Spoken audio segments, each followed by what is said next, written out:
বিসমিল্লাহির রহমানির রহিম। জুমার দিন সপ্তাহের শ্রেষ্ঠ দিন, রহমত ও বরকতে অফুরন্ত ভাণ্ডার। এই দিনে আদম আলাইহিসসালাম সৃষ্টি হয়েছেন। এই দিনেই তার জান্নাত প্রবেশ এবং দুনিয়াতে অবতরণ। কিয়ামতও সংঘটিত হবে মহিমান্বিত এই দিনে। আবু তোহা মোহাম্মদ আদনান হুজুরের হৃদয়ছোঁয়া বয়ানে তুলে ধরা হয়েছে জুমার দিনের আধ্যাত্মিক ফজিলত, গুরুত্বপূর্ণ আমল ও আমাদের করণীয় বিষয়গুলো। চলুন এ বয়ানের মাধ্যমে জুমার দিনের প্রকৃত মাহাত্ম্য জানি এবং জীবনকে আরো বরকতময় করে তুলি। জুমার দিনে অন্যতম যে আমলগুলো আছে ফজিলতপূর্ণ, তার মধ্যে একটা হচ্ছে দরুদ পড়া। বেশি থেকে বেশি জুমার দিনে দরুদ পড়া এটা একটা গুরুত্বপূর্ণ আমল।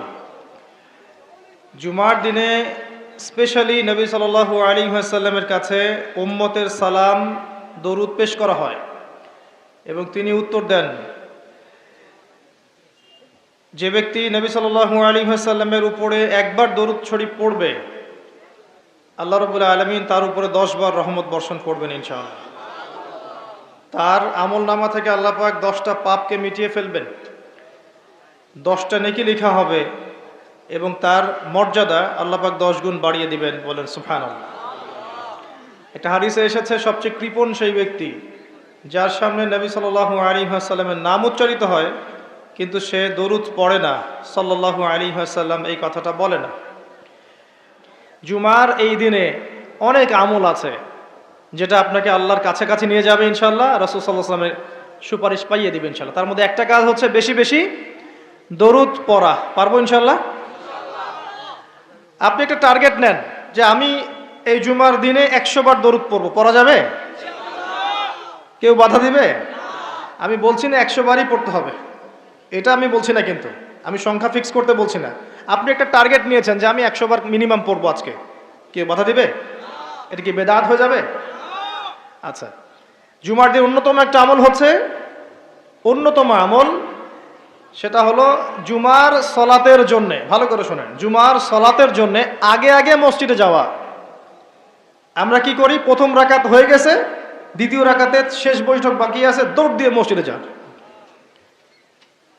অনেক মুসল্লি দেখবেন জাস্ট নামাজটা শুরু হওয়ার আগে আগে মসজিদে ঢুকবে।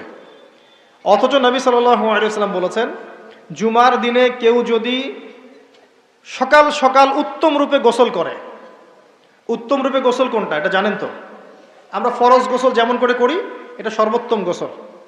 উত্তম রূপে গোসল করেছে, সবচেয়ে সেরা জামাটা পরেছে, সবচেয়ে সেরা উত্তম পোশাকটা। আমরা মসজিদে যাওয়ার সময় সবচেয়ে খারাপ পোশাকটা পরি। আর যদি দেখা যায় কোনো পলিটিক্যাল নেতা দাওয়াত করেছেন, সবচেয়ে সুন্দর কাপড় পরে গেলাম, দাঁড়ান, আপনি আল্লাহর সাথে মসজিদে দেখা করতে যাচ্ছেন, কেন সবচেয়ে নোংরা জামাটা পরে যাবেন? আপনি সবচেয়ে উত্তম পোশাক পরে যাবেন। দলিল দিব, ওই যে হাদিসে জিবরিল, জিবরাইল আলাইহিস সালাম মসজিদ নববীতে আসলেন, এসে নবী সাল্লাল্লাহু আলাইহি ওয়াসাল্লামের হাঁটুর সাথে হাঁটু লাগিয়ে বসলেন। ওই হাদিসের মধ্যেই আছে, দেখবেন, রজুলুন শরীদুল বায়াদু সিয়াব, একদম উত্তম ধবধবা কাপড় পরে সে মসজিদে এসেছে, প্রমাণ। তো জুমার দিনে যদি আপনি সবচেয়ে সেরা সুন্দর পোশাকটা পরেন, আগে উত্তম রূপে গোসল করেন, আতর খুশবু ব্যবহার করেন, ব্যবহার করে আপনি খুতবা শুরু হওয়ার আগেই, খুতবা মানে বয়ান, এটা শুরু হওয়ার আগেই আপনি পায়ে হেঁটে মসজিদে আসেন, ইমাম সাহেবের কাছাকাছি বসেন এবং মনোযোগের সাথে তার খুতবা শোনেন, কাউকে কষ্ট না দেন, এমনকি কারোর সাথে এতটুকু না বলেন যে চুপ করো। কেউ পাশে কথা বলছে, আপনি এতটুকু বলবেন না, চুপ করো। সাহাবায়ে কেরাম হাতের মধ্যে পাথর রাখতেন ছোট ছোট, যদি দেখতেন কেউ কোনো জরুরতে কথা বলছে, পাথর নিয়ে ঢিল দিতেন, মুখ দিয়ে বলতেন না, চুপ করো। এই কাজ যদি কেউ করে এবং ইমামের সাথে নামাজ শেষ করে, নবী সাল্লাল্লাহু আলাইহি ওয়াসাল্লাম বলছেন প্রত্যেক পদক্ষেপে 1 বছরের রোজা, 1 বছরের নফল নামাজের নেকি পাবেন। এই ফজিলতটা আপনি জুমার দিনে অর্জন করতে পারেন।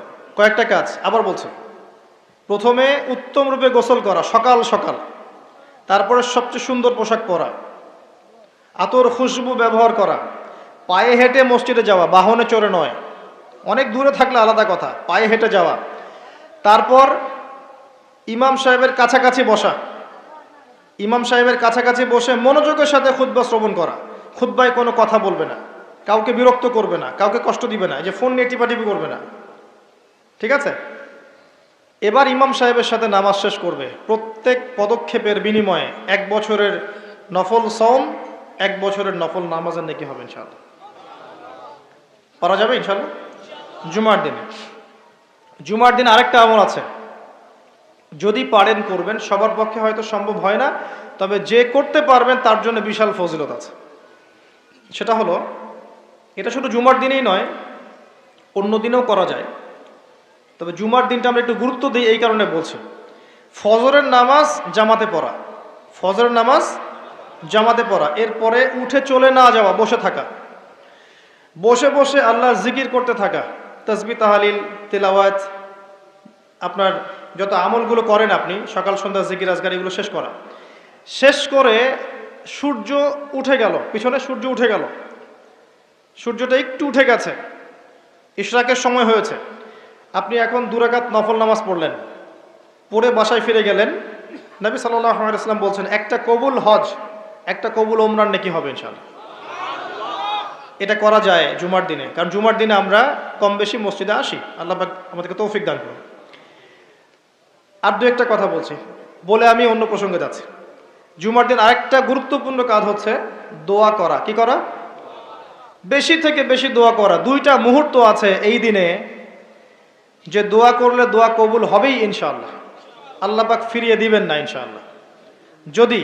যদি আছে, যদি আপনার আকীদায় শিরক না থাকে, যদি আপনার আমলের মধ্যে বেদাত না থাকে, এবং যদি আপনার রিজিকে হারাম না থাকে, ইনশাআল্লাহ দোয়া কবুল হয়ে যাবে।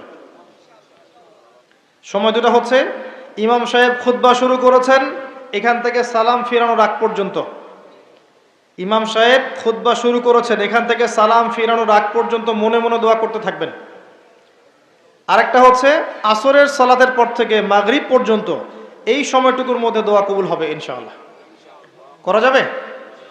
আমাদের অনেক চাওয়া আছে না, নিজের জন্যে, পরিবারের জন্যে, সুস্থতার জন্যে, আমাদের সমাজের জন্যে, দেশের জন্য আমাদের চাওয়া আছে না, উম্মার জন্য আমরা চাই না? এই চাওয়াগুলো পূরণের মোক্ষম সময় খুঁজে খুঁজে দোয়া করতে হয়, দোয়া কবুলের সময়গুলো খুঁজে খুঁজে দোয়া করতে হয়। যে এখন এই মজলিসে দোয়া কবুল হচ্ছে ইনশাআল্লাহ। যখন দিনের জন্য মানুষ বসে, এই জায়গায় মানুষের দোয়া কবুল হয়। যখন বৃষ্টি পড়ে তখন দোয়া করলে দোয়া কবুল হয়। রাতের শেষ অংশে দোয়া করলে দোয়া কবুল হয়। আপনি মুসাফির মানুষ, দোয়া করলে দোয়া কবুল হয়। জুমার দিনে এই ক্ষণগুলোতে দোয়া কবুল হয়। আজান হয়েছে, আজান এবং ইকামত এর মাঝখানে দোয়া কবুল হয়। সেজদা দিয়েছেন নামাজে, এই সেজদায় আপনার দোয়া কবুল হবে। ফরজ নামাজের শেষে সালাম ফিরানোর আগে এবং সালাম ফিরানোর পর দোয়া কবুল হয়। অনেক জায়গা আছে, যুদ্ধের মাঠে, জিহাদের মাঠে দোয়া কবুল হয়। অনেক ক্ষেত্র আছে দোয়া কবুল হওয়ার। আমাদের খুঁজে খুঁজে দোয়া করতে হবে। আমরা কি করি? দোয়া করানোর জন্য মানুষকে হায়ার করে নিয়ে আসি, ডেকে নিয়ে আসি। আপনার বাবা মারা গেছেন, আমি কি আপনার আবেগটা বুঝতে পারবো? আপনার ওই অনুভূতিটা কি আমি ফিল করতে পারবো? আপনার সন্তান অসুস্থ, আমি কি ফিল করতে পারবো আপনার সন্তানের জন্য আপনার মনটা কেমন করছে? তখন আপনি দাঁড়িয়ে যাবেন নামাজে, আপনি দোয়ার জন্য হাত উঠাবেন, ইনশাআল্লাহ চোখের পানি ছেড়ে দেবেন, আল্লাহ পাক দোয়া কবুল করবেন ইনশাআল্লাহ। আরও নতুন নতুন ইসলামিক ভিডিও পেতে চ্যানেলটি সাবস্ক্রাইব করুন। সবাইকে ধন্যবাদ।